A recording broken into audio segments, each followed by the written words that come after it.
सलाम, नमस्ते, जोहार। मैं शकील आर, आप देख रहे हैं IDTV इंद्रधनुष।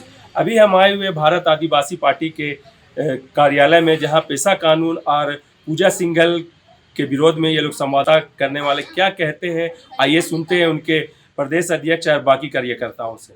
देखिए, आज हम लोग भारत आदिवासी पार्टी झारखंड प्रदेश के प्रमुख पदाधिकारियों की बैठक हुई थी कुछ देर पहले। उसी के आलोक में आज हम लोग संवाददाता सम्मेलन अर्थात प्रेस कॉन्फ्रेंस हम लोग कर रहे हैं। प्रेस कॉन्फ्रेंस करने का तात्पर्य ये है कि हम लोग का पेशा कानून और आदिवासियों की जमीन लूट के विषय पर 3 फरवरी 2025 को राजभवन के समक्ष धरना देना था, लेकिन उस दिन सरस्वती पूजा है और तो पर्व त्यौहार को देखते हुए हम लोगों ने इसको बढ़ा करके 27 फरवरी 2025 को 7 फरवरी 2025 को हम लोगों ने रखा है। दूसरी बात यह कहना चाहते हैं कि हेमंत सोरेन जी को क्या हो गया है समझ में नहीं आता है। पेशा कानून पर दूसरे अन्य लोग बोल रहे हैं, वो चुप्पी साधे हुए हैं। ज़मीन लूट के मसले पर हम लोगों ने बार बार कहा कि आप जो है विशेष टास्क फोर्स बना करके आप कब्जा दिलवाइए, उस पर चुप हैं। और तो और आप देखे होंगे, हम लोग आज प्रेस वार्ता में देखा कि पूजा सिंघल जो खूंटी के नरेगा मामले में करोड़ों रुपए का घोटाले का चार्जेज है, और इसी रूट में बरियातू रोड में देखते होंगे पल्स हॉस्पिटल है, भूमिहरी ज़मीन पर उन्होंने बनाया है और 4 स्टेट है। और मैं चाहता हूं कि भाई आदिवासी पर कोई पकड़ाता है तो उसको बर्खास्त कर देते हो, और आदिवासी और गैर आदिवासी जो पदाधिकारी होते हैं उसको ऊंचा पिढ़ा देते हो। मेरे कहने का मतलब है, इससे खराब मैसेज जाता है, जनता के बीच भ्रष्टाचार मुक्त सरकार होना चाहिए। तो मैं हेमंत सोरेन से मांग करना चाहती हूँ कि इनका सेंटिंग पोस्ट दी जाए पूजा सिंघल को, क्योंकि अब कहीं सेंटिंग पोस्ट दिया, क्योंकि ये एक बार भ्रष्टाचार की है तो बार बार उसी नज़र में देखेगी ना, और वही सचिव के पद पर है। तो मैं मांग करना चाहता हूं कि ऐसे लोगों को हमेशा सेंटिंग पोस्ट दे दिया जाए या तो पदमुक्त किया जाए, जब तक इसकी पूरी तरह से केस इसका ये पूरा समाप्त नहीं हो जाता है तब तक।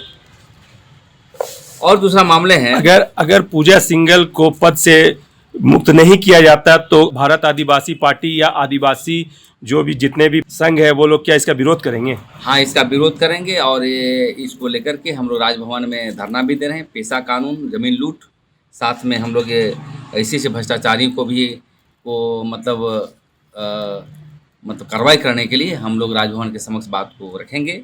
और दूसरी बात मैं कहना चाहता हूँ संवाददाता सम्मेलन में कि सीओ और LRDC आप ज़मीन ले लीजिए 5 डिसमिल और जाके दाखिल खारिज करने के लिए दीजिए, तो बिना पैसे का नहीं होता है। वो पैसा जब तक आप कितना बड़ा पैरवी हो, प्रधानमंत्री मिस्टर मोदी जी भी यदि कर देंगे फ़ोन सीओ को तो पैसा लेना है। हर देखते हैं अंचल पदाधिकारी के यहाँ पूरा पैसा का बंदरबात होती है। और माफिया तो क्या करता है, आदिवासियों को ज़मीन को दखल दहानी मतलब रजिस्ट्री करने के बाद उसको जनरल बनाने के लिए सीओ के यहाँ करोड़ों रुपये देता है। 5 करोड़ 6 करोड़ इस तरह की बातें डील होती है, एग्रीमेंट होता है। तो मैं चाहता हूँ यहाँ के मुख्यमंत्री से कि इस पर भी कार्रवाई होना चाहिए। दूसरी बात, ACR कोर्ट में 4,500 आदिवासियों का जो ज़मीन दखल दहानी के लिए आदेश हुआ था, उस पर गवर्नमेंट चुप, कितना साल हो गया चुप है, कुछ कर नहीं रही है। तो मैं इसी मुद्दों को लेकर के हम लोगों ने जो है राजभवन के समक्ष 7 फरवरी 2025 को हम लोग जुटेंगे, और पूरे राज्य के लोग आएंगे, और राज्य के जितने भी संगठन को बुला रहे हैं, सब सामाजिक संगठन, धर्म संगठन और पार्टी के लोग तो रहेंगे ही। हमें लगता है कि ऐतिहासिक कार्यक्रम होगा, और उसी में अपने मुद्दे की पेशा कानून पर चुप्पी तोड़ो और आदिवासी ज़मीन को वापस लूटो, इसी अभियान के साथ हम लोग वहाँ पर मतलब धरना में शामिल होंगे। दूसरी बात, पूरे राज्य का दौरा करेगी भारत आदिवासी पार्टी, इलेक्शन के पहले जैसा कर रहा था, और उसमें हम लोग सदस्यता अभियान चलाएंगे। और जिला वाइज पदाधिकारी यदि बढ़िया से काम नहीं कर रहे हैं, जैसे कोई बना हुआ है जिला अध्यक्ष, काम भी नहीं कर रहा है, कुछ बैठक भी नहीं कर रहा है, पुतला दान भी नहीं कर रहा है, तो ऐसे लोगों को हम लोग हटाने का काम करेंगे। और चुनाव अभी देख रहे हैं कि हमारा पार्टी में ही, मैं खुल के मीडिया के सामने भी कहना चाहता हूँ, जो चुनाव लड़े 2-4 उम्मीदवार ही आते हैं। हम लोग 19 को खड़ा किए थे, कोई बहाना बनाता है मेरा ये प्रोग्राम है, यो प्रोग्राम है, तो बैठक करके हम लोग कहना चाहते हैं, यदि उसकी कार्यक्रम अच्छा से नहीं करता है तो हम समझते हैं कि उनको भी कार्रवाई हम लोग करने का काम करेंगे। तो इसलिए संवाददाता सम्मेलन का प्रोग्राम यही हम लोग का है और आगे की कार्रवाई के लिए हम लोग हमारी पद्धति लोग रखेंगे। राजभवन के समक्ष ये शिकायत लेके जा रहे हैं और आंदोलन की शुरुआत है। कोई भी आंदोलन करने के पहले मेमोरेंडम दी जाती है। ये मेमोरेंडम हम लोग राजभवन में देंगे, सीओ के यहाँ देंगे, मुख्यमंत्री के यहाँ देंगे और कुछ दिन देखेंगे, 10 दिन। उसके बाद भी नहीं मानता है तो सीओ के यहाँ भी घेराव हम लोग करेंगे, डीसी के यहाँ प्रदर्शन करेंगे।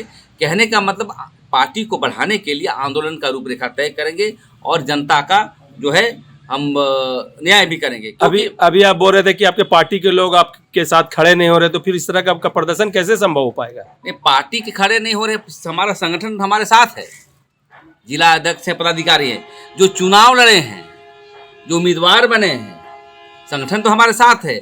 लेकिन जो चुनाव जो लड़े हैं उम्मीदवार, वो यदि सहयोग नहीं करेंगे, अपने यहाँ बैठक नहीं करेंगे तो उस पर भी हम लोग कार्रवाई करने का काम करेंगे। क्योंकि भारत आदिवासी पार्टी की तरफ से राजभवन घेराव का कार्यक्रम 3 फरवरी को रखा गया था, जिसे आगे बढ़ाकर 7 फरवरी किया गया है।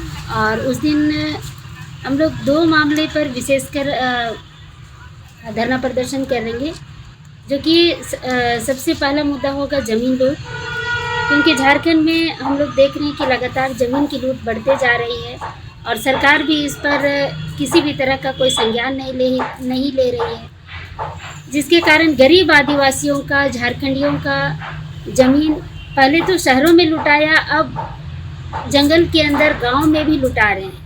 और भू माफिया इस कदर हावी हैं कि किसी का कोई सुनवाई नहीं हो पाता है। दूसरा है पेशा कानून।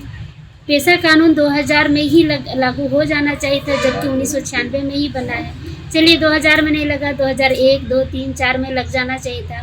नियमावली बनकर यहाँ लागू होना चाहिए था ताकि ग्राम सभा को शक्ति मिलती, मगर यहाँ पर पेशा कानून को अभी तक लागू नहीं किया गया है।